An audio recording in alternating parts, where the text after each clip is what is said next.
my sister, secretly, live-streamed our family dinner. In the video, my parents joked about my so-called useless degree while everyone laughed. I had been covering their bills for years, even while struggling myself, so I finally decided to cut them off, and now they were furious. My name is Alex, I'm 28 years old, and I've been trying to carve out a life for myself, even if my family doesn't think much of it. It's always been that way, really. Ever since I was a child, I felt like I didn't quite belong, not in a dramatic, I must be adopted way, but more like I was an outsider in my own home. I grew up in a family that valued practicality above all else. My parents, especially my father, believed that life had a simple formula: work hard, earn money, and don't waste time on things that don't directly lead to a stable career. My mother was a bit more easygoing on the surface, but deep down, she shared the same rigid mindset. My older brother, Mark, took after them completely, maybe even more than they realized. Mark was always the golden child. He did everything right: good grades, sports, a well-paying job straight out of college. He followed the blueprint my parents believed in, and they adored him for it. I, on the other hand, was the disappointment, not because I was reckless or irresponsible. I never got into trouble or made their lives difficult, but because I didn't fit their definition of success. I studied something they considered pointless. It wasn't theater or philosophy or something stereotypically dismissed. I actually chose a field that had real value. But since it wasn't traditional and didn't have a clear, straightforward career path, they saw it as a waste.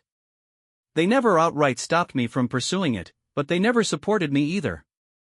Every conversation was laced with subtle and sometimes not so subtle jabs about how I should have picked something more useful. For as long as I can remember, I had to prove myself in ways Mark never did. He was naturally respected in the family. I had to earn every ounce of approval. Even when I did something objectively good, it was met with lukewarm, half-hearted responses. I graduated with honors, and no one cared. I landed my first real job in my field, and my dad sighed and said, "Well, at least you're making something." Meanwhile, Mark would get showered with praise for the most basic things. It wasn't just about careers, it was everything. At family gatherings, I was the one whose jokes fell flat, whose stories were interrupted, whose thoughts were dismissed as soon as Mark or my parents had something more interesting to say. I can't even count how many times I sat at the dinner table completely silent because I knew no one cared what I had to say. Yet, despite all of this, I stayed connected, not because I particularly wanted to, but because I felt like I had to. I still wanted to be a good son, a good brother, and if I'm being completely honest, I still had that stupid hope. The hope that maybe one day something would change, that maybe eventually they'd see me as an equal. But things only got worse after college. I started making money, not a lot at first, but enough to get by, enough to be independent. That's when things took an unexpected turn. My parents, who had spent years acting like I was a disappointment, suddenly started coming to me for help. "We're struggling, please help us," they would say, but in a casual, almost entitled way. My dad would offhandedly mention bills that needed to be paid, expecting me to pick up the slack. My mom, who had never once seemed to care about my financial situation before, suddenly started hinting that she could use some extra money for things. And Mark, who made plenty on his own, never seemed to be asked for anything. It was always me, the one with the so-called useless career, the one who just months before they were still mocking for wasting time. At first, I helped because I felt obligated. They were my family, after all. But it didn't take long to realize the pattern. Every time I gave, they expected more. My dad started treating me like an extension of his income rather than an independent person. My mom would casually drop hints about how it was only fair for me to pitch in more. It wasn't about need, it was about control. I tried setting boundaries. I told them I couldn't always help because I had my own expenses. The response? Guilt trips, lectures about family responsibilities, subtle and sometimes not so subtle comments about how Mark was so much more successful and how they wouldn't have to ask him because he had his life together. For years, I put up with it. I let the comments slide. I bit my tongue at family gatherings where they treated me. My dad laughed as he called my degree completely useless, my mom chiming in, saying she still couldn't believe I was making a living off of it. Mark cracked jokes about how I'd probably end up crawling back to them one day, asking for real money. And the worst part? Everyone was laughing. Not one person defended me, not one person even hesitated. It wasn't just a couple of casual remarks, it was a full-blown roast session, all at my expense. I just sat there, watching, listening to them mock me behind my back. I had put up with a lot over the years, but this? This was different. This was the moment something inside me finally snapped. I stared at the screen, my breath coming in short, uneven bursts. The laughter rang in my ears, my dad's voice mocking, my mom's casual dismissal, Mark's smug tone, the distant sound of forks clinking against plates as the rest of my family chuckled along, enjoying the spectacle. I rewound the video once, twice, maybe I had misheard, maybe I was overreacting. But no, every word was exactly what I thought it was. They weren't joking in the way families sometimes playfully tease each other. This wasn't light-hearted, it wasn't innocent. It was cruel. It was deliberate. And worst of all, it wasn't just one moment in the video. I skipped around, scrubbing through the footage, hoping to find a single moment where anyone, stood up for me. A cousin, an aunt, an uncle, someone to say, "Hey, that's not fair." But all I found was more of the same, more jokes at my expense, more smirking, more laughter. At one point, my mom even made an offhand comment about how it was a good thing I was helping out financially because at least that made me somewhat useful. And my dad, in between bites of food, actually said if I was smart, I'd have studied something worthwhile in the first place. Then Mark, ever the perfect son, leaned back in his chair and muttered, "Yeah, but it's fine, she'll realize eventually she can't play pretend forever." Pretend? I had been working tirelessly to make my career work, struggling through setbacks, pushing through rejections, working long hours to build something of my own. And the whole time, they saw it as nothing more than me playing pretend. Something inside me burned. I had spent years putting up with their constant put-downs, enduring the little comments, the condescending tones, the forced smiles that never quite reached their eyes when I told them about something I was proud of. And through all of it, I had still been the one helping them, paying for things when my dad conveniently forgot his credit card, covering bills when my mom was short this month, transferring money when my dad said things were just a little tight right now. And this was how they saw me? I locked my phone and placed it on the table, my hands shaking. For a long time, I just sat there, thinking, processing. Then slowly, a thought started forming in my mind. I had always been the one to keep the peace, to let things slide, to swallow my pride and do what needed to be done because they were family. But maybe, just maybe, it was time to stop. I reached for my phone again, unlocking it with a swipe of my thumb. I scrolled through my recent transactions, my fingers tightening around the device as I looked at all the payments I had made in just the last few months. Rent money, grocery money, utility bills, little things here and there that weren't a big deal but added up to thousands of dollars over time. Thousands. And not a single word of appreciation, not a single ounce of respect. I exhaled sharply, my mind racing. They expected me to keep playing my role, to keep nodding and smiling and handing over my hard-earned money while they mocked me behind my back. But they were about to learn something. I wasn't playing pretend, and I wasn't their safety net anymore. I took a deep breath, my thumb hovering over my dad's contact. Calling him first made the most sense. He was the one who always asked for money, the one who guilt-tripped me into giving more than I could afford. I knew him well enough to predict how this would go. First, faint innocence, then defensiveness, then a full-blown guilt trip about how I was overreacting and taking things too seriously. But this time, I wasn't going to let him manipulate me. I tapped the call button. It rang once, twice, then he picked up. "Alex, what's wrong?" Straight to the point, no hello, no pleasantries, just immediate concern because he never got calls from me unless he needed something or I needed something. "Back on your family?" I let out a short, humorless laugh. "Really? So when Mom called my career embarrassing, that wasn't making fun of me? When Mark said I was playing pretend, that was what? Support?" He made a dismissive noise.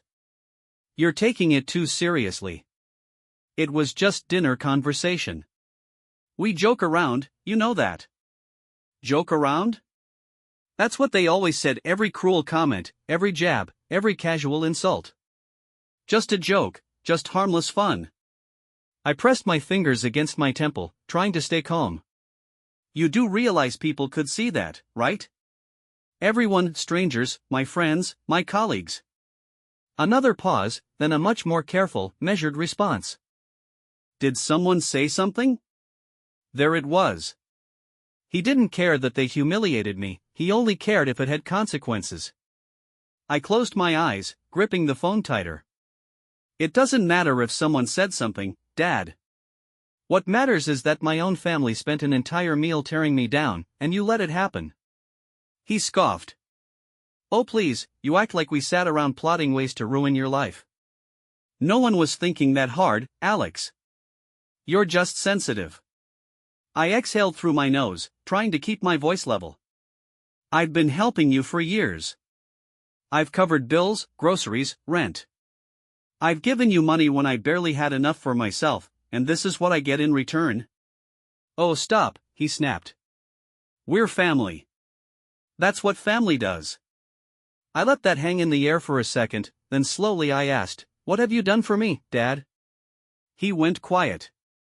I pressed on. I mean it. What have you done for me? Because I can list everything I've done for you, but I can't think of a single thing you've done for me. Alex, he said, his voice sharp now. I raised you. I laughed, shaking my head. That's your job as a parent. That's not a favor you get to hold over my head. Silence. Then he sighed, as if I were being exhausting. Look, I don't have time for this. If you're going to sulk, do it on your own time. Just don't bring it up at dinner next week. I let out a breath. I won't.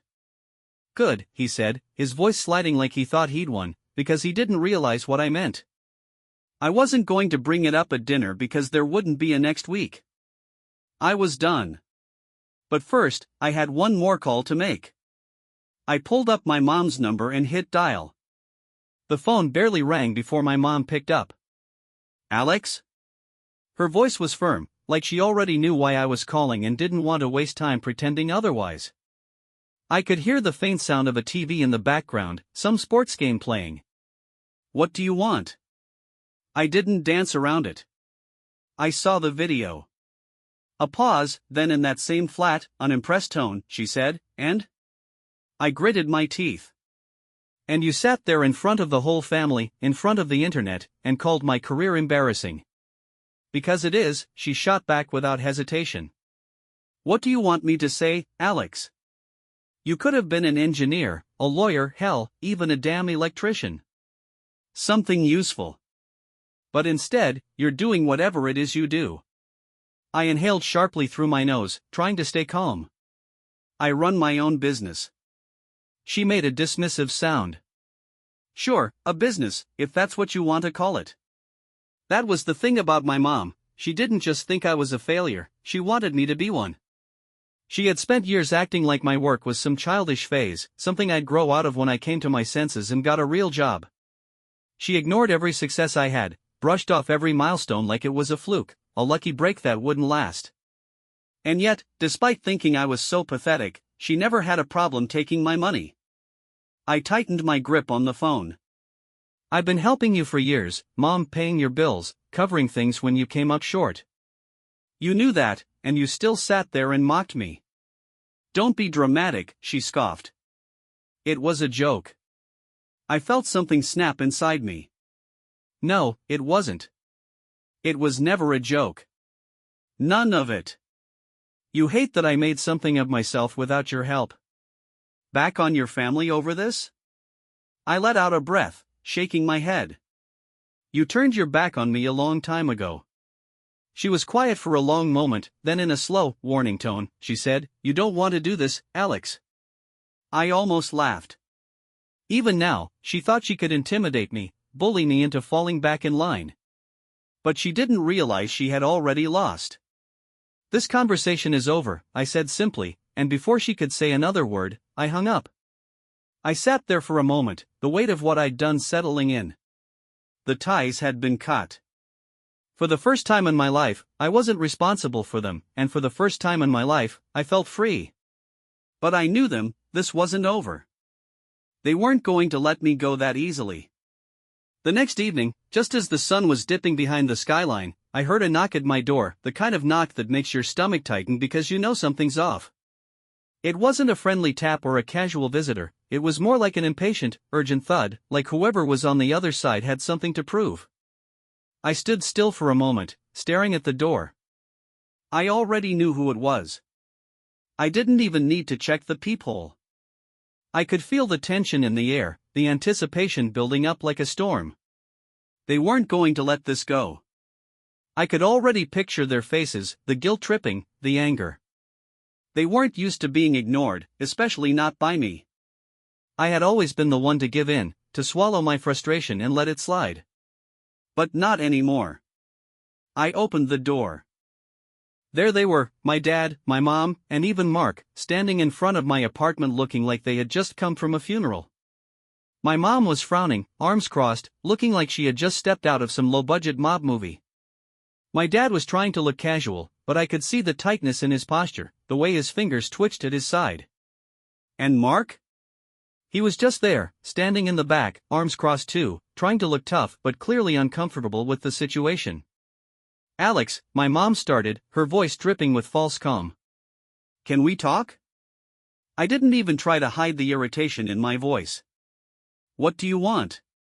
Dad stepped forward, his expression softer than my mom's. We came here because we need to clear things up. This has gone too far.